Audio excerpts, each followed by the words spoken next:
those agendas in our textbooks, those inferior textbooks that didn't teach our kids what they needed to do, those history books that didn't cover things that were historically significant, but they covered things based on how many minorities or women they could mention in the history books. Those were things that they did to get us to this point, to get parents to finally wake up and go, oh, no, we're not doing that. Welcome to the Christian Citizen, part of the ministry of U.S. Pastor Council. We take head on the mission of restoring godly citizenship as an effective ministry of the local Bible-believing pastor and church. Man calls it politics, but God calls it ministry, and our mission of, by, and for pastors is to bring a united biblical voice to the critical issues of our day. Scripture speaks to all issues impacting lives, and so should our pulpits. Join us for today's program. Hi, I'm Dave Welch. I'm the founder and president of the U.S. Pastor Council and Texas Pastor Council, based in Houston, Texas. We are a coalition of, by, and for pastors to bring a united biblical voice from the pulpits back into the marketplace of ideas, cultural, social, moral, and public policy. And the Christian Citizen podcast is one of our vehicles to bring that information to pastors and from pastors. We have pastors on as our guests periodically for them to share with other pastors. And we also have guests on who can bring information to us to give to pastors and share that are relevant to the issues that we are concerned about and interested in. And we have a very special guest today. One of the hot issues of the moment here in Texas, and actually nationally, because of the size of Texas, it is one of the major influencers, to use that term, in the national public school curriculum scene. In other words, what goes in Texas has a bearing on curriculums all across the nation. And I actually first learned the importance of that, years ago as I began to work with some of our champions on the State Board of Education in Texas. And one of those dynamic, fantastic dynamos who really was one of our strongest voices on the State Board of Education for many years, and who is now graduated from that unpaid position that ran her all over the state to another. I'm going to ask her a little bit about that. That seems to be kind of a glutton for punishment, but I'm going to bring in a good friend and longtime champion, Terri Leo Wilson. Terri, good to have you. Great to be you. Thank you. Thanks for all that you guys do at the Texas Pastors Council and that you, Dave, have done over the years to just wake up people to vote their values and to start paying attention to what's happening in our society, in our culture, in our families. And so I just appreciate your long time being in this battle to really make sure that the next generation values our form of government in a constitutional republic. Absolutely. Let's go back to the beginning, Terri, because again, just for those who aren't familiar, the Texas State Board of Education has a unique role. There are other states that have similar boards, or some that don't really, but has a statutory role here in oversight of curriculum. And that is such a vital role. And I'll have you talk a little bit about that too, Terri. Just to start at the beginning and say, what motivated you to step up and run for State Board of Education? And then how many years did you serve in that role? I served 3 terms, which was 10 years. I drew a 2-year stick, so I got a 2-year term on one of them. And I'm a public school teacher, or was. I'm retired now, but I taught for 38 years. So, I was boots on the ground, and I saw what was happening. I started paying attention in 1996 prior to that, really, I ran my first race for State Board of Education in 1996, but I started paying attention to what my particular board member was doing, and I was really appalled and upset. And so I tried to recruit other people to run for it. I, still wanted to have more children, and I'm a young mom. And so God just tapped me on the shoulder, and I kept praying about it. And you kind of know when you're wrestling like Jacob did, and there's no getting out of it. And thank God that God doesn't let us go when he gives us a call. He equips us, and we don't see the future. We don't see if we're going to win or lose or all of the obstacles along the way. Maybe we'd say no if we did. But thank God he didn't let go of me, and I followed him in that path and became a member of the State Board of Education. And the reason that the Texas State Board of Education was so important at that time. The Wall Street Journal actually did an article that said the most influential board in the United States of America was the little-known Texas State Board of Education, because at that time, we were the only system that adopted a K through 12 textbook instructional materials adoption, and we were the second largest purchaser. So the publishers all came to Texas to write those books. And it was a year-long process, public testimony, debate, majority vote to reject a book, to change a book, all of those things. So it was the thing that all of the states adopted. They didn't do it in any other state. So what we adopted here in Texas got adopted in Iowa, in California, in Florida. That is where we, as conservatives on the board, increased our majority and had to articulate our argument. We were never a majority, contrary to what the other side always says. But we always had to go after our 8 votes with our arguments. And so we saw all of that transgendered stuff, all of the indoctrination stuff, all of the anti-oil and gas stuff, all, dependent on all the different subject areas that we dealt with each and every year. We saw the agenda, but by 8-vote majority, we took it out. And so we also were the people that ensured that the curriculum, that what a child needed to know to get from 3rd grade to 4th grade was in those books. Because lo and behold, publishers lie. They think their materials are 100% full of the curriculum. And they would say that to the board because, of course, they want to sell their materials. That is what their strong motivation was. So the board was constantly checking, constantly ensuring that not only did the kids have what they needed academically to perform and succeed, but also that it was clear of bias and agenda and indoctrination. In 2011, unfortunately, those publishers went over and lobbied our Texas legislature to remove the board basically from that process. So I saw what was happening. I went from mad to crying, trying to defeat that bill. The publishers had a vested interest of, well, let's just cut out the board and self-certify our materials to TA. Well, they're never going to say, oh, our materials contain less than 20% of the Texas essential knowledge and skills, what kids need to know. They're never going to say that liberal author of that textbook wrote critical race theory into our textbooks. So you can remove it from the curriculum, which we did have a ban against CRT that we couldn't have it in the TEKS. Well, it never really was in the TEKS. It was in the instructional materials. So when you look at a generation, 2011 to today, parents were baffled. Like, I don't know why my kid is thinking this way. This is not how we raised them. This is not the values that we've instilled in them. Why are they questioning these things? Why do they believe that it's all right for a man to be a woman? Just radical ideas. Well, it was in their instructional materials. And then COVID hit and parents started looking over their shoulder going, oh my God, because the process was not open. Parents could not see their kids' materials before they hit the desk since 2011. So they really didn't know what was happening and why we have this woke generation. What they're dealing with right now is a setback and a go back to, okay, we're putting the brakes on. There are members of the legislature like Brad Buckley and Brandon Creighton, and even our commissioner that understood and took the time to evaluate and see, why are our test scores plummeting? Why are these kids not doing well year after year on these STAR tests? What was discovered was it was the instructional materials. Many of the instructional materials contained less than 20% of what kids needed to know, yet we were testing them on a STAR test that said, here's 100% of the TEKS. We're testing you on those, but you haven't had materials that have taught you that. And so when they started looking at that piece, they also saw all of the indoctrination piece. And so this is legislation that the last 88th legislature passed to give us the opportunity to write materials, to cut out the publishers, to say Texas will develop our own materials.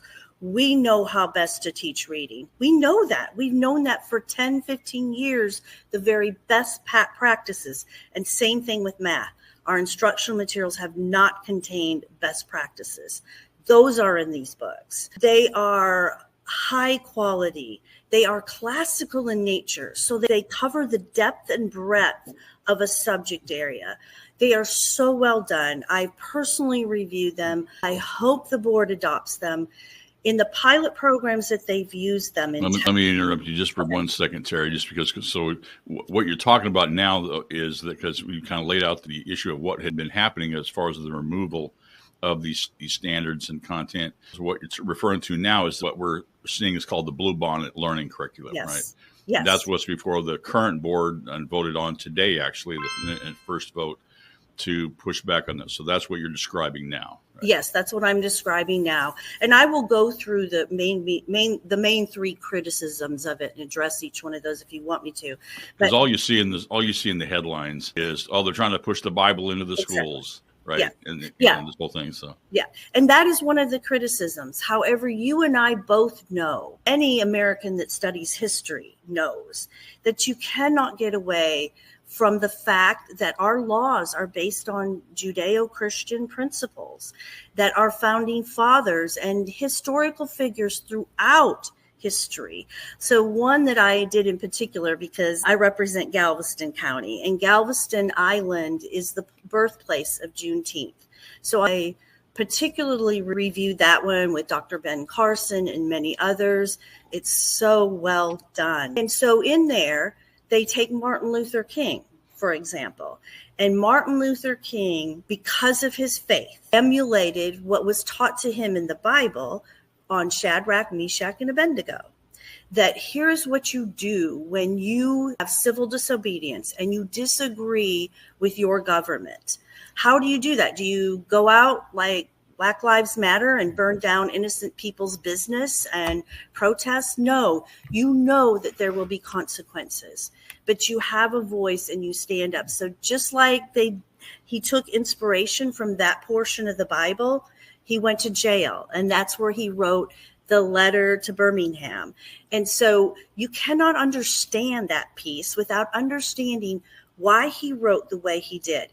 We all know what proselytization is. The curriculum contains none of that. Proselytization is when you are telling people about God and how to believe in God and that their salvation rests in the Lord and only Him and faith, and grace and all of those things that we know would be proselytization. Not one of those references is in any of these materials. But the mere fact that they mention something based on one of our historical figures' belief in God is somehow, and it's ridiculous. It's a ridiculous argument. It falls flat on its face. And there's not that many references to that. There's also references to other religions as well as Christianity in passages, in reading, different passages of whatever the kids are studying. When they did the pilot program, teachers had heard that rumor and they were like, but their schools accepted to do the pilot program and they weren't really gung-ho on it at first. Teachers love it. They don't have to go outside for pulling outside materials. If they don't know already the best way to teach reading, the teacher materials teach them that. Every single day, a letter goes home with the parents, no matter what piece of that curriculum they're using, reading, math, whatever. It goes home to the parents and it tells the parents exactly what their kid got in school today, which I love because especially when you're a parent of a middle schooler, mine are all grown and now I've got middle school age grandchildren, but you ask especially a middle school boy, what'd you do at school today? Nothing. What'd you learn in math? Exactly. Math. So it gives the parents insight and an ability to discuss these subjects at home with their student. It is fabulous. Parents have what's called the parent portal. Before it's even adopted or on their children's desk, they can go in the portal. They can see and read every jot and tittle that their kids are getting. It's completely transparent. The process is transparent like it used to be, where teachers, parents, members of the public can go and see what their tax dollars are buying, what the curriculum says for themselves. Another criticism that a small group who have kind of self-anointed themselves as education experts, who really have sided with members of the left and members of the teachers unions, saying that, oh, well, this is called Amplify. It's a platform. And that one curriculum that used that platform promoted UNESCO. There is no UNESCO in any of this. Amplify, many Bible colleges use, many universities use. It's an online platform. Just like if you bought Microsoft, you still add the content into Microsoft. It is not Microsoft content. So it's just the technology, basically. It's not the technology. We bought the platform so we could load it with our own content. That's all it is. That's it. And I have mentioned to members that have made that argument, please find it in the materials. And once you find it, I will take up the argument. But it is not in there. It's a scare tactic. And to me, they're being used by the enemy that don't want our kids to excel. Many have said that this is too high of a reading level or whatever, which is also a bad argument. We have suffered the last 12 years from low expectations. Right. Okay.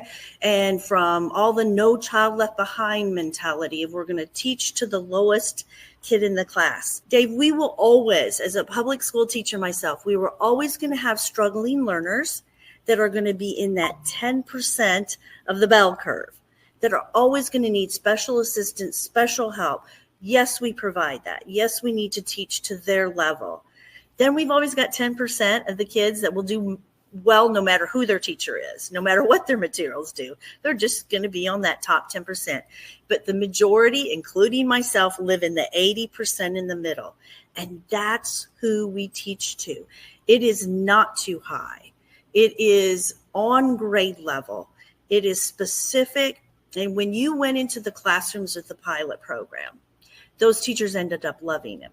It cut back on their work where they could truly focus on teaching kids, which is really what most teachers want to do. And the kids are on the edge of their seat with their hands raised. Woo, woo, woo. You know, they're all excited that they know the answer and they all want to answer. I mean, this is an engaging curriculum that students and teachers have loved alike. And what's happened in those districts that have piloted, like in Temple, their star scores have increased. So the proof is in the pudding. Those kids learn, those school districts raised their scores because kids were getting instructional materials that contained the depth and breadth of what they needed to know to get to the next grade level. And they were engaging and they loved them. That's fantastic. Some of the other issues that's kind of on the headlines at the moment here is because of the new incoming administration with Donald Trump being reelected. And one of his campaign commitments has been very visible is to, which is this, not the first time we've had this brought up, but it's possibly the most, and that's to abolish the Department of Education. Yes. And, you know, a lot of people don't remember or know the history of the Department of Education. It actually goes back over a century, but it was ultimately, in fact, I dubiously admit I was the member of the last graduating high school classes in the country in the year, that year was the year that the Department of Education was federalized to the cabinet level by Jimmy Carter and essentially then assumed the control it's had ever since. Yes. Over education. What do you think the impact is if Trump were successful, again, removing the federalization, the Department of Education's influence into state education programs? How would that affect Texas and other states? I think it'd be wonderful if that actually happened. I don't know. It's such a mammoth job. I do think that he'll make significant dents in at least reducing their edicts and their hook that they have in states. Donald Trump strongly believes in America first and states' rights. And so whether he will be successful at, you know, giving all of this authority back to the states, but that's how the government works.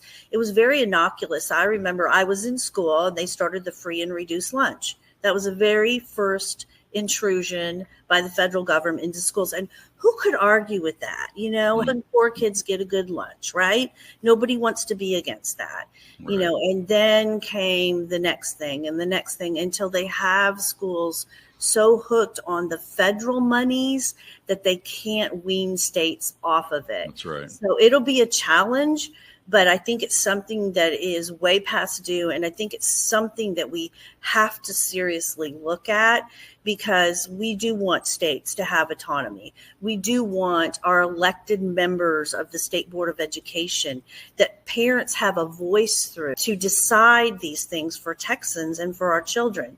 When you have publishers with an agency self-certifying instructional materials and nobody else is really involved in that process, a parent has no voice. You might see objectionable things in your content and your material, but you can't get rid of them because you have an unelected bureaucracy and you have an unelected vendor making the decision of what your kids are going to read. And that is not how it should be. And Right. This session, I even got it wasn't really a chuckle, but it was kind of I don't know what, you probably can think of the better word, but when the publishers came to my office and they expressed concern that this was giving, too much authority to a commissioner who was an appointment. I get that concern. I do. But it's because they overreached. They should have left the elected board in charge of the process because it finally caught up to them. Those agendas in our textbooks, those inferior textbooks that didn't teach our kids what they needed to do, those history books that didn't cover things that were historically significant, but they covered things based on how many minorities or women they could mention in the history books. Those were things that they did to get us to this point, to get parents to finally wake up and go, oh, no, we're not doing that. And to finally get them to complain to their legislators. And finally, the legislators were like, okay, what's going on here? And so it led up to this point. My preference would have been to give all of the power back to the State Board of Education. But the board still has approval process in all of this. They can reject books. I will be carrying a bill this next session that any book that is rejected by the State Board of Education in Texas will receive no funding. The other argument that I think all of the liberals that are opposed to this curriculum fail to see is this is optional. Okay, we are not forcing districts to buy this material. Okay, I think they will because it's so high quality. I think they will when they see the test scores of districts that are using it, skyrocket. I'm confident in that. But we are not forcing any district to buy with their, textbook allotment these materials. They can buy whatever they want. I do not think they should be able to use our taxpayer dollars on things that have been outright rejected by the board. So I'm going to take that a little bit further this session.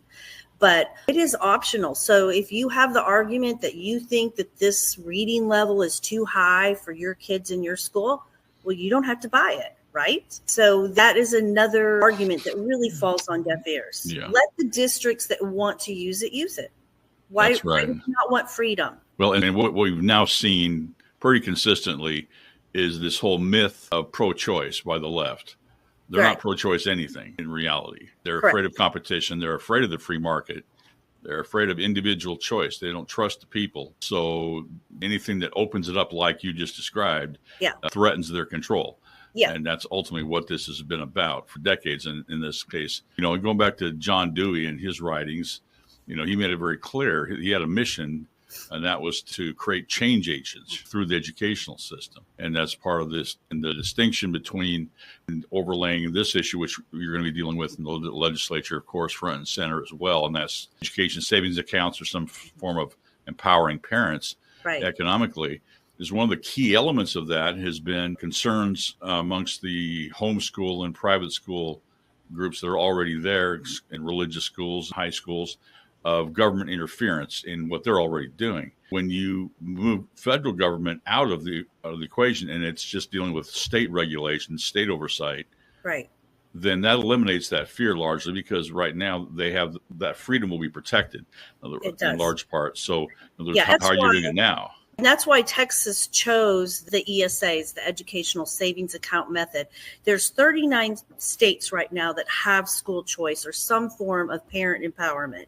12 of them use the ESA because it's a separate scholarship program, basically, and savings account that you can choose. And again, that's the argument. I totally get mistrust of government. As somebody that's in it, I don't trust my government. And I think people, especially after COVID and all of those things, have gone, okay, well, they didn't tell us the truth. So I get that. And I get the concern for homeschool parents as well. But homeschool parents do not have to partake in the education savings account. I think most will. It's not run through the Texas Education Agency. The only piece that we had in the last bill, and I don't know what we'll have this session, but the last bill that we had that we dealt with that got voted down last session, the piece in there, the only thing that Texas Education Agency did was ensure that a school, like a private school, was either accredited or working towards accreditation in order to receive the ESA. But, ESAs in other states, if they would look at it, have made some of the public schools money because you can use your ESA at a public school. So let's say you're a homeschool parent and you don't have a chemistry lab and you would like your kid to take part in the chemistry course at the local high school. Well, that has opened things up in those 12 states where they can take their ESA, the school district can charge for that particular class, and they can use their ESA to pay for that course. They can do it for sports. They can do it for speech therapy. So public schools, if they were smart about it, they would set up those programs, kind of like a dual credit program that we have, like with our colleges. But you're 100% right, Dave. Competition, even when Texas started the charter school movement back in the early 90s, we saw that programs that charter schools had started that the public school did not have, we saw oftentimes within a few short years that public school offered the same program. So competition is good. And I mean, there's nothing to be scared about ESAs. It's not going to be, and they have shown also in all 39 states that have school choice, there has not been one state that a public school system, an ISD, has lost money. In fact, the statistics and the data are kind of alarming when you look at it over the last 10-year period where some of these programs have started, especially like Arizona's had one for years now. But when you look at it, even if the schools had a decline in enrollment, they were still getting more money. They were still hiring more staff. And I think taxpayers need to be concerned about that. But in the states that have the ESAs, in the states that have school choice, it has saved taxpayers of the state money because it costs less to educate a student through an ESA, while at the same time has not, and that's a big argument that the left always use, it has not taken one iota of monies away from public schools. They have not suffered financially like the people on the left against it tried to proclaim. Well, and that's an important point, Terri, and we'll close out on that because I think, look, at the end of the day, in this country, we believe passionately, because our founding fathers gave us a very clear vision of limited government that provides the least amount of restraint, if you will, of governing authorities for the maximum amount of freedom for the people. And the starting point, ultimately, of the most important priority we have as individuals, apart from our own faith and relationship with God, is the raising up of our children. Yes. And ultimately, the parents don't owe anybody a job in the public school system. That's correct. What they owe is their children to give them the best education possible. And right now, what that means is pushing back towards saying you should have options and not be forced to pay for a system you can't use, forced to put your children in a system that is not responsive to you. But here, if you want to leave them there, that's fine. But here's at least some options that you can choose from. And I think doing it at least well, moving the ball back down and increasing that competition factor ultimately has to improve the government schools. Look, I remember, and you do too, when Ronald Reagan said, the most fearful words in the English language are, I'm from the government and I'm here to help. Yes. And people forget that there are very few things the government does efficiently with excellence, far and above the private sector, because of the very nature of its structure, and it wasn't designed ultimately for that. But the closer you can get to the local governance, if you will, so when you push it all to D.C. in the decision making, it's irrevocably inevitable that it's going to get inefficient, wasteful, and corrupt, and lose sight of it and easily controlled. So we certainly believe in that, and moving that decision making back downstream to the parents, to the local communities, and certainly the state levels. And there, you're going to be in the middle of that this upcoming session. So we're looking forward to that, working with you on that, and be praying for you. And thank you for serving. And again, I want to emphasize what our mission to pastors is, that our part of our ministry as an individual is being a godly citizen to this country. And part of our ministry as a church is to make sure we're equipping our people to be godly citizens. Part of that means some of those people need to be in the positions to serve the people in these elected roles. And you have done that faithfully, sacrificially, because I don't see any six-figure paychecks rolling your direction. No. You know, folks, and the State Board of Education, these districts are massive. You traveled all over the state for years at your own expense, and again, no compensation in those roles. And state legislator, you are getting a big check of, like, what is it, $600 a month, Exactly. you know, for the legislature. And so I just want to again remind our pastors and our folks out there that these are servant positions, and we want to pray for Terri and all those others that are serving this. I want to thank you, Terri, for your years of faithful service. You're and welcome. Look forward to working with you on this and other issues as we go forward. Thank you. As we conclude another enlightening episode of the Christian Citizen Podcast, we want to share a mission that resonates with our values. The U.S. Pastor Council, a beacon of courage, unity, and faith, is calling on you to partner with us. This pastor-led ministry, deeply rooted in biblical principles, aims to empower pastors and their congregations across racial and denominational lines to impact our culture and community through concerted prayer and effective action. Your support and donations can help us build strong, functioning teams of pastors in every corner of our cities, creating a grassroots network that could truly make a difference. Together, we can bring about Christ-centered change in our communities, provide resources for pastors, and connect with our leaders. This is more than just a donation. It's an opportunity to be part of a movement, to answer a call that echoes across the plains of Texas and even coast to coast. It's a chance to unite under a common cause and make a real impact. So we urge you, our listeners, to donate today and join us in our mission to bring about true transformation. Together, we can answer the call. Visit us at uspastorcouncil.org. That's uspastorcouncil.org. Thank you for being a part of this journey.